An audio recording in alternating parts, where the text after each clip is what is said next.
नमस्कार बंधुरा केमन आছেন প্রবাসী বাঙালির চ্যানেলে নতুন একটা ব্লগে সকলকে স্বাগতম। আজ শুক্রবার, আজ বৈকাল থেকে আজকে ব্লগটা আমি চালু করছি।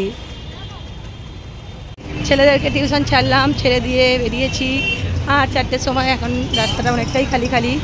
বেরিয়েছি আমি আর এই যে আমাদের মনিকা ম্যাডাম, এই যে ম্যাডাম দেখুন না, দুজনে বেরিয়েছি। আরও আসছে সবাই, সামনেই তো পুজো এসে গেল আর ভাইফোঁটা আছে, এই সরি রাখি আছে, তারপর একটু কেনাকাটির আছে। সবাই বেরিয়েছি কাপড় কিনবো বলে।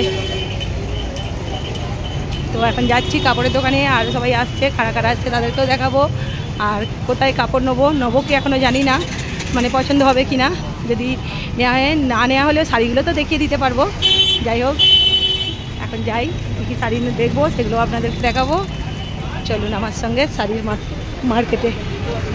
হ্যাঁ, শ্রাবণ মাস তো চালু হয়ে গেছে আমাদের, তো আজ থেকে শ্রাবণ মাস, আজ শুক্রবার। আর অবাঙালিদের তো চালু হয়ে গেছে। তো ওই যে শ্রাবণ মাসে জল আনতে যায়, যেগুলো মনে হচ্ছে এটা একটা ঠাকুর পুজোর দোকান। এই দোকানটা আমি আগেও দেখিয়েছি, এসেছি। এখানে কি দারুণ দারুণ সব ঠাকুর দেখুন।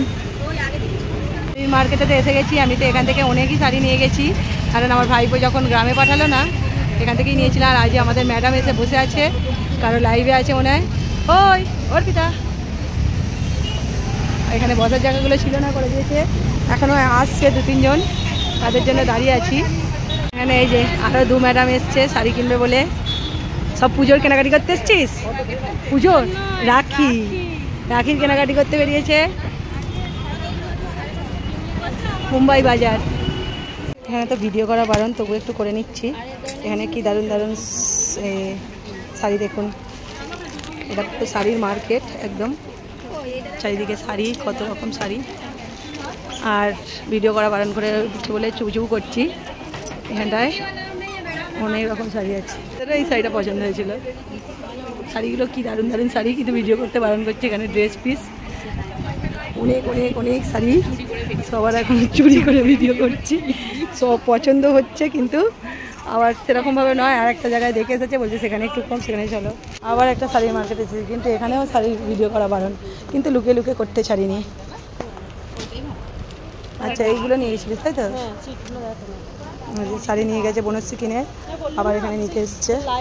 আমি তো প্রথমে যে শাড়িগুলো দেখালাম, ওই শাড়িগুলো তো নিয়ে গিয়েছিলাম, পছন্দ হয়েছে। গ্রামে যাব, দিদি, ভাইয়ের বউ, ননদ, ভাসুরজি সবার জন্য নেবো বলে এসেছিলাম, কিন্তু আজকের কালারগুলো ঠিক ভালো লাগলো না। এখানে বিউটি পাঞ্জাবি দেখতে এসছে দাদার জন্য, ওদের কি দারুণ কালারগুলো, সব কটা পেস্টা কালার, খুব সুন্দর। আর এটা তো কটনের, এটা আমার খুব পছন্দ হয়েছে। ভিডিও তো করে নিয়ে যাচ্ছি, দেখাবো। অনেক রকমের ব্লেজার আছে, আর অনেক পাঞ্জাবি, কুর্তা। এখানটা তো পুরো ভিতরটাতেও ভরা।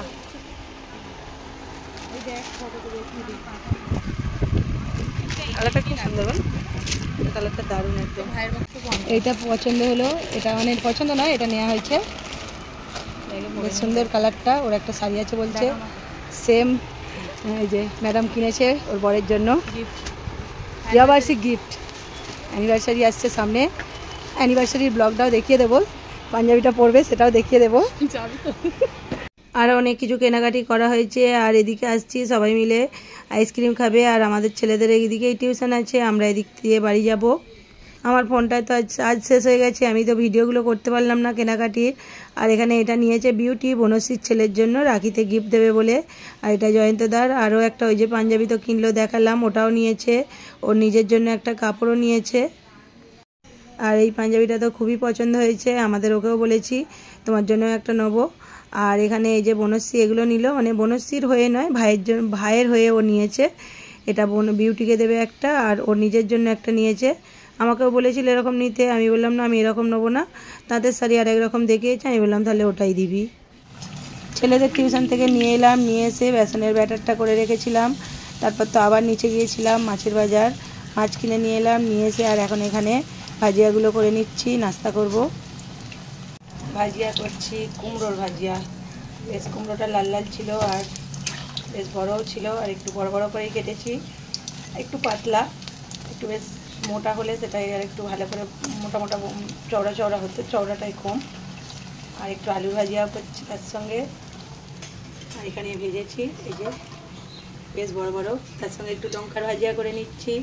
মুড়ির সঙ্গে বর্ষাকালে লঙ্কা আর কুমড়ো আলুর ভাজিয়া, বৃষ্টি ঝিমঝিম বৃষ্টি, তার সঙ্গে এরকম ভাজিয়া খেতে দারুণ লাগবে।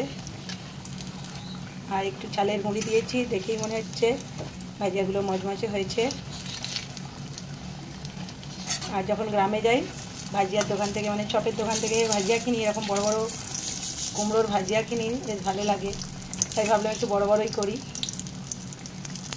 কুমড়োর ভাজিয়াতে এখানে হয়েছে, এখানে আলুর আর একটু করে নিচ্ছি। আর কুমড়োটা একটা ভেঙে গেছে, আলুগুলো ছেলেরা কুমড়োটা অতটা ভালোবাসে না, ওই জন্যই আরও আলুটা করা। আর আলুগুলো বেশ খুব সুন্দর ফুলেছে, লাল লাল একটু করে ভেজে নিয়েছি। নাস্তা করার পর তো এখানে বাসন কোসন ধুয়ে নিয়েছি, টিফিনগুলো ধোয়া হয়েছিল না, টিফিনগুলো ধুতে ধুতে সন্ধ্যাই হয়ে যায়, বৈকালবেলা বের করে দিয়ে যায়, ধোয়া হয় না। আর এখানে আজ যেহেতু শুক্রবার মাছের বাজার, আমিও গিয়েছিলাম, ফোন করলো আসার পর যে আসো, মাছ নিয়ে এসেছি। কারণ মাছের বাজারে গেলে অনেক রকম মাছ থেকে বলে, কোনটা নেবো বুঝতে পারি না, একবার আসো এলে। আর ও অনেক যখন ট্রেনে থাকে ফোন করে দেয়, তারপর আমি বেরিয়ে যাই এখান থেকে। আর এখানে একটা মাছ নিয়ে এসেছি, এটা কিন্তু লাইলেন্টিকা মাছ, আর কালারটা দেখুন পুরোই অন্যরকম। ট্রেনটা তাই এখন তো 9টা বাজতে যায়, ট্রেনটা ভিড় দেখুন, একটাই স্টেশন যাবে।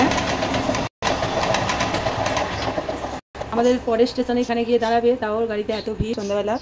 আর তাও এখানেই বেশি বাঙালি, মানে পাবলিকটা নালাসপাড়ায় অনেক থাকে, নেমে পড়ে।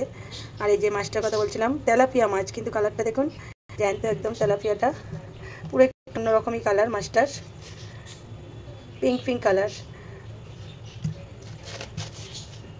একটা মাছেই এটা 750 গ্রাম। আর এই মাছটা তো কাঁটাটা কম, ছেলেরাও ভালোবাসে, আর আমারও খুব ভালো লাগে মিষ্টি মাছ। আমাদের গ্রামেতে তো এই মাছটার অনেকটা দাম কম, কিন্তু এখানে 200 টাকা 220 টাকা এরকম কিলো হয়, আর তো 200 টাকা কিলো নিল এটা। কিন্তু আমাদের গ্রামের থেকে এখানে মাছের কম, কারণ কি এখানে অনেকটাই দামটা কম হয়। আর এখানে কাতলা মাছ নিয়ে এসেছি। আর এখানে কাতলা মাছটাও জ্যান্ত কাতলা মাছ নেওয়া হয়েছে। আর আমাদের এখানে মাছ কিনতে গেলে নয়, কাউকে যদি সামনে পাওয়া যায় তাদের দুজনে থাকলে হাফ হাফ করে নিয়ে নেওয়া হয়। আর বেশি তো এখানে আধা কিলোর কম তো মাছ কেনাই যায় না। আর এটা 2 কিলো 200 মতো মাছ ছিল, আর একজনকে পেয়ে গিয়েছিলো, মানে সেও নেবে বলে দাঁড়িয়েছিল, বললো দুজনে হাফ হাফ নেবো, তো এটা নেওয়া হয়েছে 2 কিলো 200 মাছ। আর নিয়ে এসেছি চিংড়ি মাছ, চিংড়ি মাছটা অল্পই নিয়েছি, 1/4 কিলো, কারণ কচুয়ালুর রেসিপি করব, ওইটা করার জন্য শুধু চিংড়ি মাছটা নিয়েছি। আর কাল তো শনিবার, একটু চিকেন হবে, ভাবলাম ওই জন্য বললাম আর বেশি মাছ নিতে হবে না। আর সামুদ্রিক মাছটা আজকে পাওয়া গেল না সেরকমভাবে, আছে কিন্তু অনেকটা দাম বেশি। এখানে তো যেদিনকে যেমন মাছ ওঠে পাবলিক হিসাবে দামটা কম বেশি হয়। আর আজকে জানি না শ্রাবণ পড়ে গেছে, অবাঙালিরা তো শ্রাবণ মাসে খায় না, কিন্তু তাও আজ আবার কিছু কিছু অবাঙালিদের তো এখনও শ্রাবণ পড়েনি, আমাদেরও তো আজ থেকে শ্রাবণ, কিন্তু দেখছি অনেকটা ভিড় হয়েছে, অনেকটা, সেই জন্য মনে হয় মাছের দামটা ছাড়েনি, তাই সামুদ্রিক মাছ তো কিছু নেওয়া হলো না। আর এইগুলোই নিয়ে এসেছি। আর এই তেলটা দেখুন, জ্যান্ত মাছের তেল, একদম খুব সুন্দর টাটকা। এটা তো কেউ খায় না, আমার বড় ছেলে আমি, ওর দুজনে খাই, ও অল্প একটু খায়, আমাকে খেতে বারণ করে, তবুও খাই। যাই হোক, মাছগুলো এখন ধুয়ে নেব। আর এখানে সবজিও নিয়ে এসেছে, আমি নিয়ে এসেছি সকালে। আর শুক্রবার আমি তো বাজার করে নিয়ে আসি, সকালবেলা টাটকা বাজারটা পাওয়া যায় বলে এখানে বরবটি কড়াই নিয়ে এসেছি, অল্প করেই নিয়েছি, 1/4 কিলো নিয়েছি, কারণ শনি রবিবারটা সবজিটা একটু কম হয়, যেহেতু চিকেন হবে, আর মাছ দিয়ে সবজিটা একটু কমই, সজনে ডাঁটা আছে। আর এটা না চিচিঙে, আমাদের এখানে এরকম চিচিঙে পাওয়া যায়। আর এটা না অনেকটা লম্বা, এটা অর্ধেকটা, কিন্তু অর্ধেকটাতেই এত বড়, আমি অর্ধেকটা নিয়েছি, আর অর্ধেকটা আমার নিচের বৌদি মল্লিকা দুজনে নিয়েছি, এত বড় চিচিঙেটা হয়েছে। আর এখানে আদা নিয়ে এসেছি, ওল নিয়ে এসেছি, শসা, গাজর, ধনিয়া পাতা। একবারে একটা বাটি নিয়ে চলে এলে, আমার বাড়িতে তো পাখিগুলো আছে, ওরাও খায়, আর একটু ভাজিয়াটা হয় শনি রবিবারটা তো বিশেষ করে।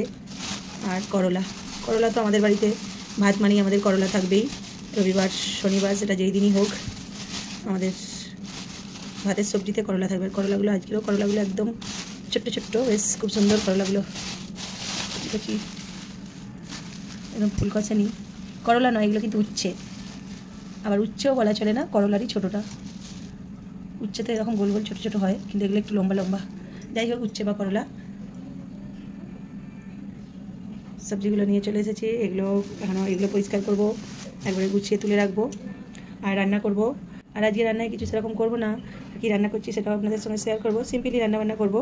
আর এমনিতে আমাদের ভাত রুটিটা হয় রাত্রিতে বেশি, সকালেও তো রুটি যায়, আর আজকে ভাত হবে রাত্রিতে। আর মাছগুলো তো ধোয়া হয়ে গেছে। আর সত্যি বলতে আমি এরকম তেলাপিয়া মাছ কোনোদিন দেখিনি।